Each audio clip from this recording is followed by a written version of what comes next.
खुशामदीद आपको स्टूडियो में एक बार फिर से कहेंगे। नाज़रीन, हम कोशिश करते हैं कुछ ऐसे प्रोग्राम्स तरतीब दिए जाएं कि हम कुछ छोटे छोटे इश्यूज़ भी डिस्कस करते रहें, आपको एहतियात से मुतालिक भी बताते रहें। अब कुछ चीज़ें जो बहुत ज़्यादा रुझानात पकड़ती जा रही हैं और हमें पता ही नहीं कि वो हमारे लिए कितने नुकसानदेह हो सकती हैं। बहुत सारे लोग, हम अक्सर हौसला शिकनी करते हैं इन चीज़ों की, जो सिगरेट, पान, छालिया का इस्तेमाल है, ये बहुत ज़्यादा नुकसानदेह होता है। इससे क्या क्या मर्ज लाहक हो सकते हैं हमें अंदाज़ा भी नहीं है, और फिर कितने सिवियर हो सकते हैं इस चीज़ का अंदाज़ा भी नहीं। तो हम ये प्रोग्राम प्लान करते हैं कि मैक्सिमम इंफॉर्मेशन और एहतियात की जो चीज़ें हैं वो हम आपके साथ डिस्कस कर सकें। लाइफस्टाइल किस तरह से आपको रखना है वो आपके साथ डिस्कस कर सकें। आज का हमारा स्पेशल टॉपिक जो कि हम डिस्कस करने जा रहे हैं, मुंह का कैंसर। अक्सर हम चीज़ें आपके साथ डिस्कस करते रहते हैं जी, कैंसर कितनी खतरनाक बीमारी है, अल्लाह ताला सबको महफूज रखे। कहीं ना कहीं हमसे कुछ ऐसी बेहतियाती हो जाती है तो एहतियात ही सबसे पहला वाहिद हल है।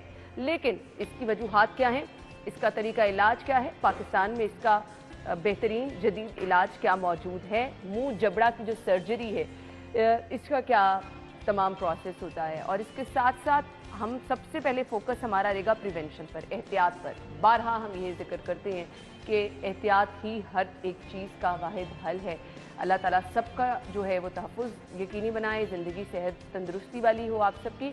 लेकिन सिम्टम्स जब कुछ ऐसे अलार्मिंग हो, हम अक्सर ऐसा होता है वक्त गुजार देते हैं। लेकिन कौन कौन से ऐसे अलार्मिंग सिम्टम्स हैं जिसके लिए आपको जो है एक्टिव होना है, बर वक्त डॉक्टर के पास जाना है, इलाज की तरफ जाना है, वो भी डिस्कस करेंगे। स्टूडियो में हमारे साथ हमारे आज के जो मेहमान मौजूद हैं, मैं तारुफ कराना चाहूँगी जी। डॉक्टर गुलरेज जुल्फ़िकार साहब मौजूद हैं, इनके बारे में मैं आपको बताती चलूँ जी। कंसल्टेंट ओरल एंड मैक्सोफिजिकल सर्जरी हैं, डॉक्टर्स हॉस्पिटल में भी होते हैं, और इसके साथ साथ हेड ऑफ डिपार्टमेंट है जी अल्लामा इकबाल मेडिकल कॉलेज के। तो अपने मेहमान को खुशामदीद कहेंगे और उनसे ये तमाम चीज़ें जानेंगे जो कि मैंने आपके साथ डिस्कस की हैं। अस्सलाम वालेकुम। वालेकुम अस्सलाम। क्या हाल चलें डॉक्टर साहब? बिल्कुल ठीक ठाक, अल्हम्दुलिल्लाह। थैंक यू सो मच, बहुत बहुत शुक्रिया आपके वक्त के लिए। मेरे ख्याल से ये बहुत अहम टॉपिक है और हम अक्सर कुछ चीज़ों को नज़रअंदाज करते चले जाते हैं और हमें नहीं पता होता कि कितनी नुकसानदेह हैं हमारे लिए चीज़ें। सबसे पहले तो बताइएगा, ये ओरल कैंसर बेसिकली होता क्या? मुंह का कैंसर जो है ये कुछ ऐसी अलामात के साथ प्रेजेंट करता है मुंह के अंदर कि जो कि ऐसा भी हो सकता है कि आपको इसकी दर्द हो ही ना, और ऐसा भी पॉसिबल है कि बहुत ज़्यादा दर्द हो।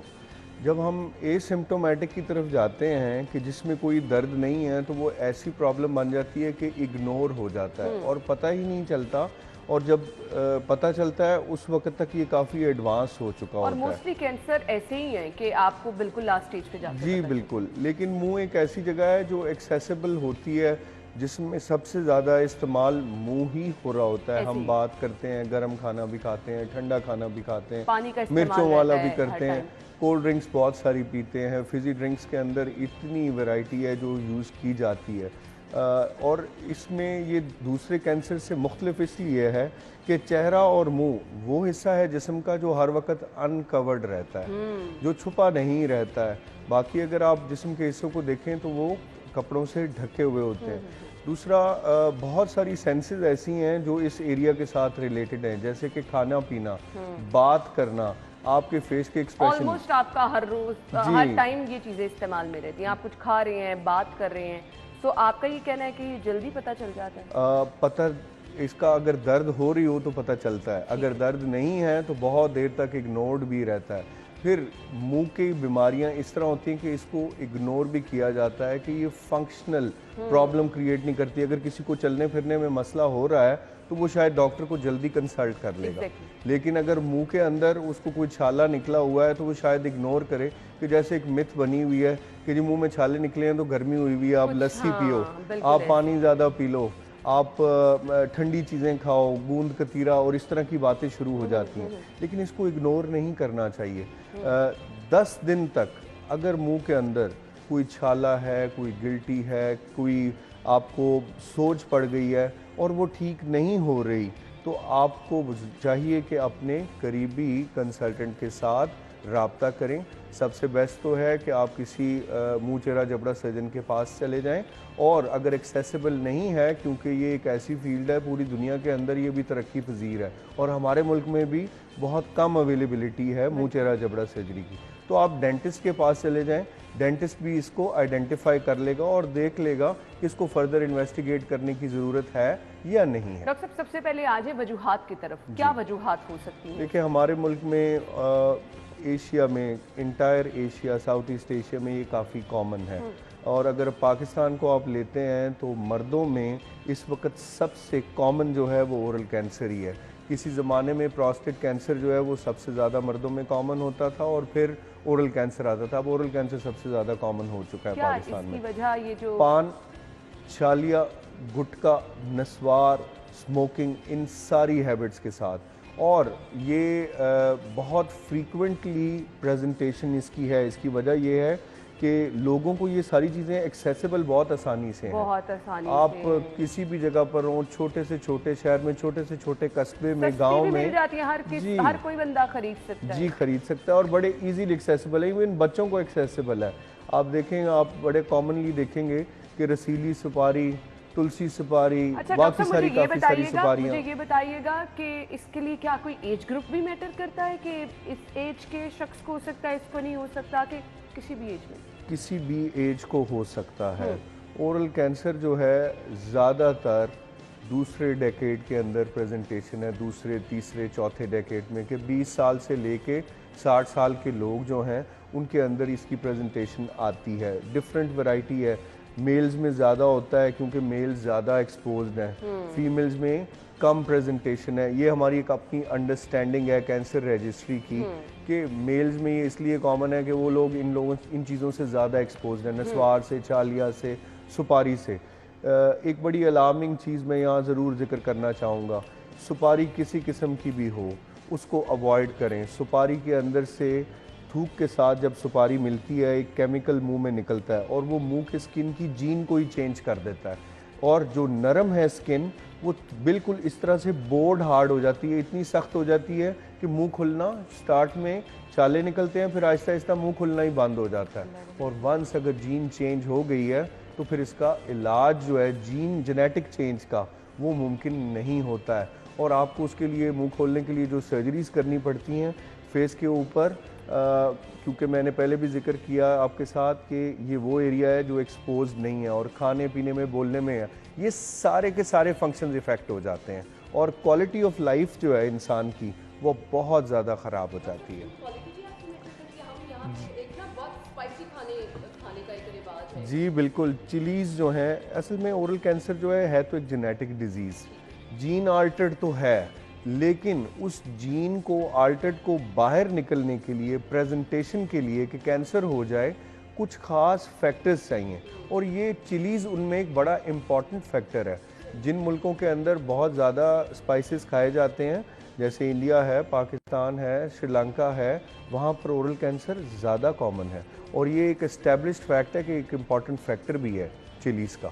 तो हमें बैलेंस्ड, मॉडरेशन के अंदर हर चीज़ ही ठीक रहती है, तो ना बहुत कम और ना बहुत ज़्यादा, दरमियाना रास्ता इस्तेमाल करें। फिलहाल एक हमने ब्रेक की तरफ जाना है, ब्रेक लेंगे तो हम वापस आके कुछ दीगर चीजें भी डिस्कस करेंगे। बहुत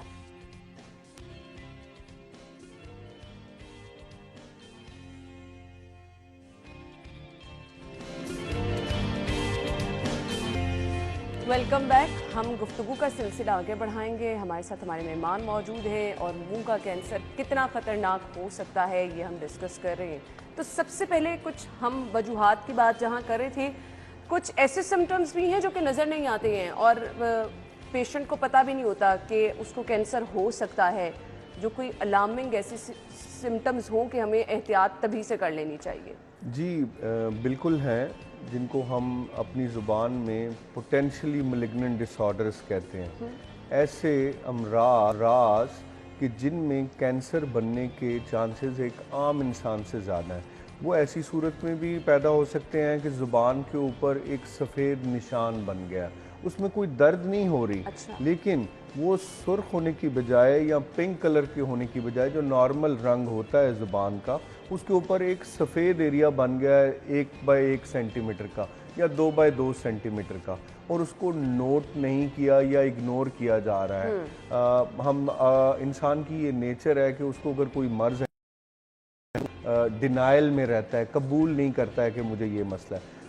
ऐसा भी हो सकता है कि उसकी मुंह के अंदर की गाल की स्किन के अंदर एक सुर्ख निशान बन गया है जो कि उसको दर्द नहीं कर रहा है। नॉर्मली अगर हम अपनी डेली लाइफ में देखें तो हम हर रोज़ अपना मुंह खोल कर देखते नहीं हैं, ब्रश करते हैं, बहुत सारे लोग करते हैं, लेकिन उसका प्रॉपर ओरल एग्जामिनेशन नहीं करते। तो इसको अवॉइड करने का तरीका एक ये हो सकता है कि आप सेल्फ एग्जामिनेशन में जा सकते अच्छा, हैं। मेरे ख्याल से मैंने तो आपकी तमाम बातों से ये नतीजा निकाला है कि हम जहाँ कहते हैं कि आपको टाइम टू टाइम अपने तमाम टेस्ट कराने चाहिए, चेकअप, ओरल एग्जामिनेशन भी ऐड करना चाहिए। जी बिल्कुल, साल में एक दफ़ा ओरल एग्जामिनेशन एक कंसल्टेंट के पास ज़रूर होना चाहिए।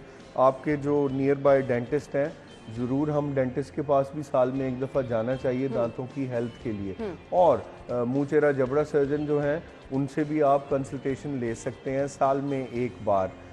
और आप ख़ुद भी सेल्फ एग्जामिनेशन कर सकते हैं। पूरी दुनिया में ये प्रूवन फैक्ट है कि अगर इंसान को 3 महीने बाद अपना सेल्फ एग्जामिनेशन करता है तो कैंसर का रेट काफ़ी कम भी किया जा सकता है। ये कम्युनिटी में ये बात प्रमोट भी करनी चाहिए। वर्ल्ड हेल्थ ऑर्गेनाइजेशन जो है उसने अपनी वेब के ऊपर भी, अपनी वेबसाइट पर भी और एजुकेशनल इवेंट्स भी, कॉन्फ्रेंसेस भी इस बारे में करवाई कि सेल्फ एग्जामिनेशन अगर मुंह का किया जाए तो ओरल कैंसर के रेट को काफ़ी कम किया जा सकता है। सही, ज़बरदस्त। अच्छा जी, मुझे बताइएगा, हमने बात करनी है जी मुंह चेहरा और जबड़ा सर्जरी के हवाले से। डॉक्टर्स हॉस्पिटल में इसके तमाम तर जदीद वो सहूलियात मौजूद हैं कि अगर किसी को अगर सर्जरी की सहूलत चाहिए तो मुझे ये बताइएगा, पाकिस्तान में डॉक्टर्स हॉस्पिटल में ख़ास तौर पे तमाम तर जदीद सहूलियात से आरास्ता है?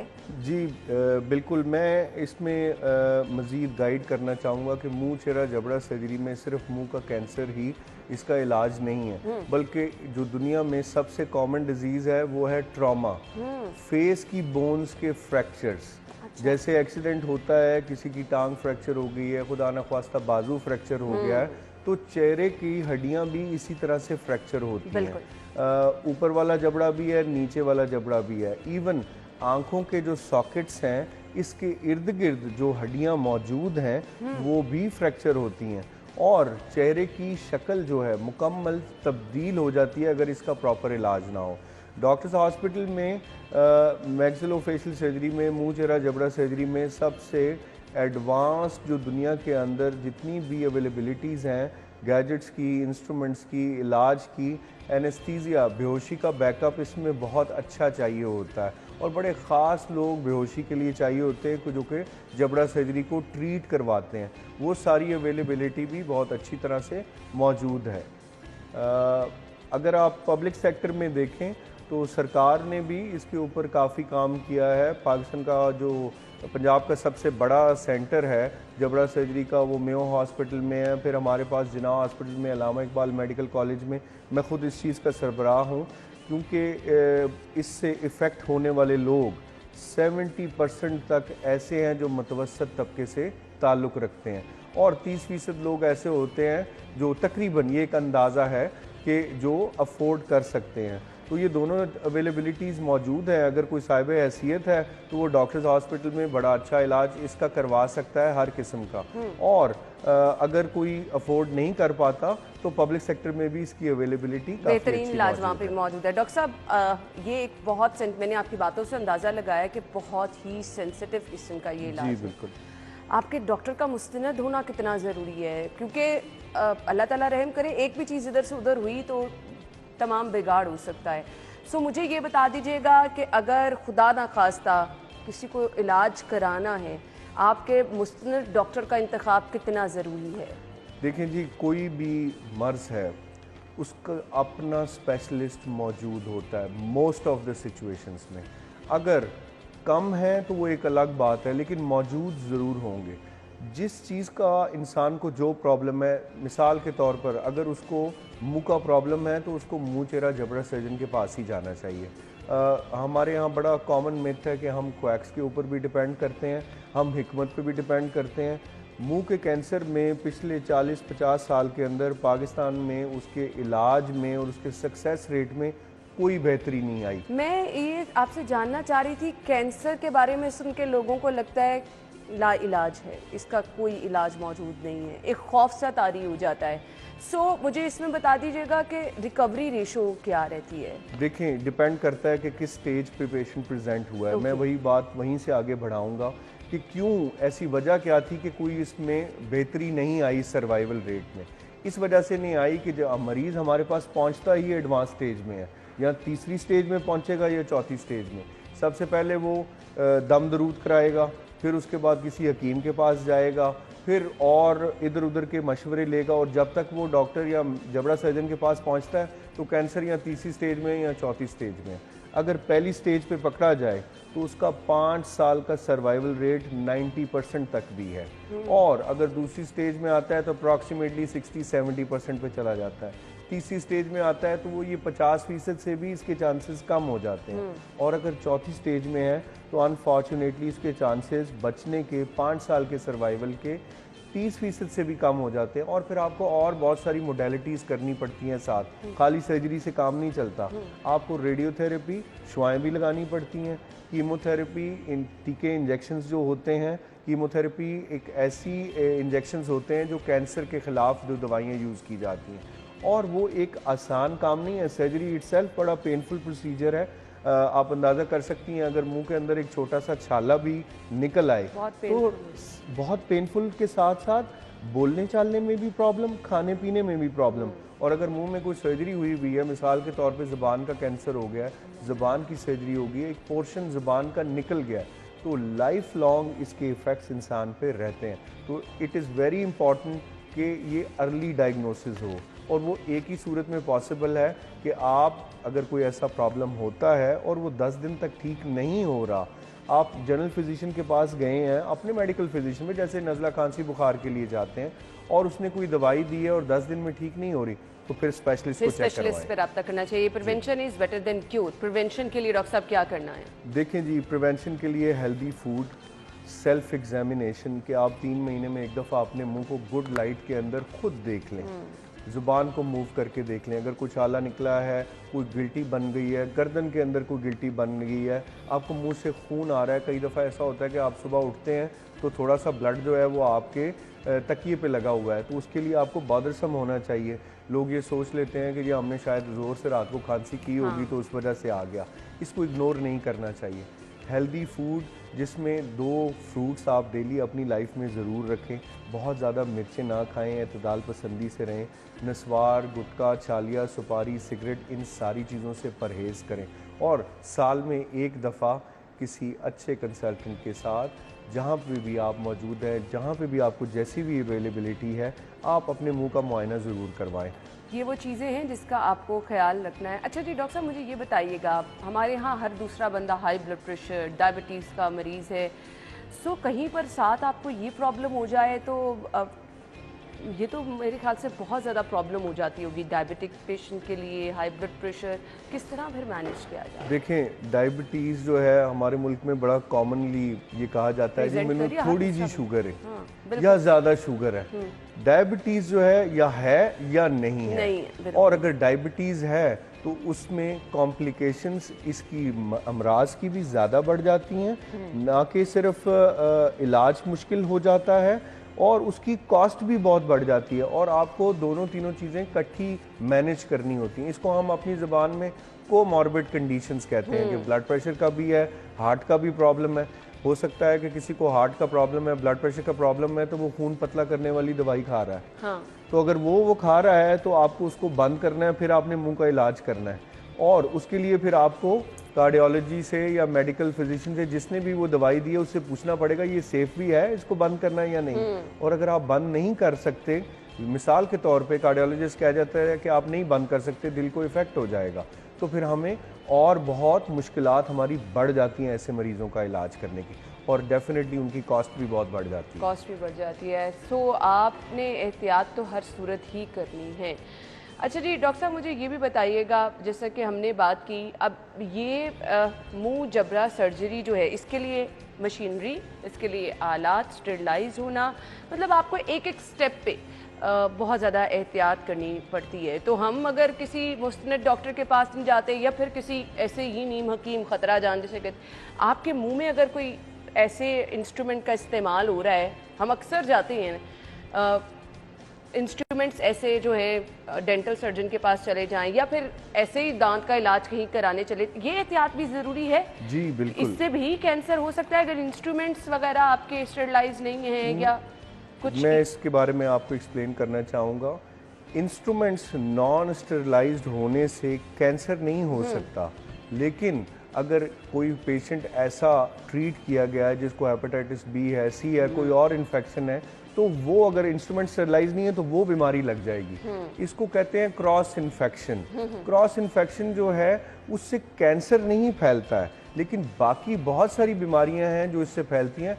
एड्स उनमें से एक है जो कि लग सकती है अगर आपके औजार स्टेरलाइज नहीं है। बेस्ट तो ये है कि आप डिस्पोजेबल यूज़ करें। जैसे कि हम डॉक्टर्स हॉस्पिटल में अपनी जो शीट्स भी होती हैं जो पेशेंट को हम कवर करते हैं सर्जरी करते हुए, वो भी सारी की सारी डिस्पोजेबल ही यूज़ की जाती हैं, ऑटोक्लेव ना करें। लेकिन बहुत सारे औजार ऐसे हैं कि जिनको आप डिस्पोज नहीं कर सकते, उनकी जो कॉस्ट है वो ही बहुत ज़्यादा है।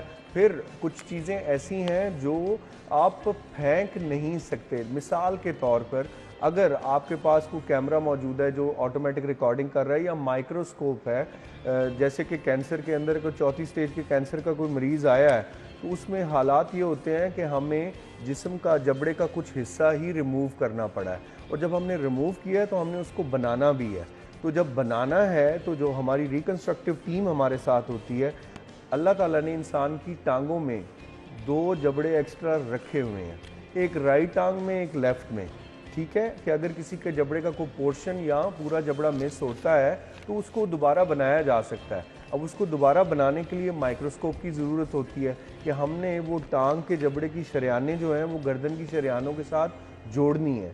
तो वो माइक्रोस्कोप तो आप डिस्पोज नहीं कर सकते, तो उसकी जो पूरी किट है वो बड़ी अच्छी तरह से डिसइंफेक्ट भी होनी चाहिए, और बहुत सारे औजार उसमें ऐसे भी होते हैं जो ऑटोक्लेवेबल भी होते हैं। सही। डॉक्टर साहब, मैसेज क्या देना चाहेंगे देखने वालों को? देखिए जी, सबसे ज़्यादा ज़रूरी आज आने का मेन मकसद भी था कि एक अवेयरनेस दी जाए।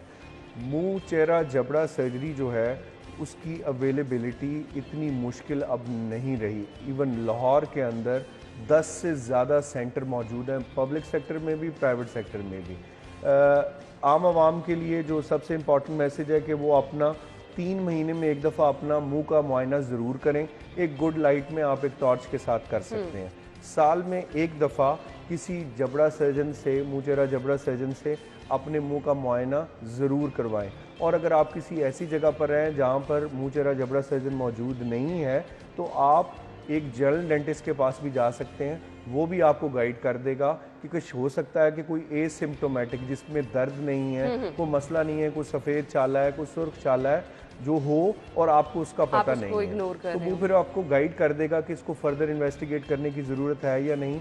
और ये बड़ा इम्पॉर्टेंट होगा कि कोई लेजिस्लेशन भी बनाई जाए कि ये पान, छालिया, गुटखा, बहुत सुपारी, अच्छा पॉइंट आपने उठाया, बहुत अच्छा पॉइंट। मेरे ख्याल से यही वो चीज़ है जिससे हम इसको जड़ से ख़त्म कर सकते हैं। जी बिल्कुल। और इस पे एज लिमिट्स भी होनी चाहिए, क्रॉस चेक भी होना चाहिए, और ऐसा होगा तो डेफिनेटली हम अपनी आवाम को एक बेहतर क्वालिटी ऑफ लाइफ दे सकते हैं। ज़बरदस्त, बहुत अच्छी बात आपने कही। नाज़रीन, ये वो एहतियात है जो कि आप लोगों को ज़रूर जो है देखनी है, और आज के इस प्रोग्राम का मकसद भी ये था कि मैक्सिमम अवेयरनेस जो है वो आप तक हम पहुंचा सकें, आपके ज़िंदगी का तहफ़्फ़ुज़ यकीनी बनाने में हम भी थोड़ा सा हिस्सा डाल सकें। थैंक यू सो मच, बहुत बहुत शुक्रिया आपके वक्त के लिए। Thank you madam, thank you city 42 and thank you the whole team जो यहाँ पर मौजूद है और इस इम्पॉर्टेंट टॉपिक के ऊपर आपने बात करने का मौका दिया। Thank you so much once again. नाज़रीन, ब्रेक लेंगे, ब्रेक के बाद आपको ज्वाइन करते हैं हमारे साथ में।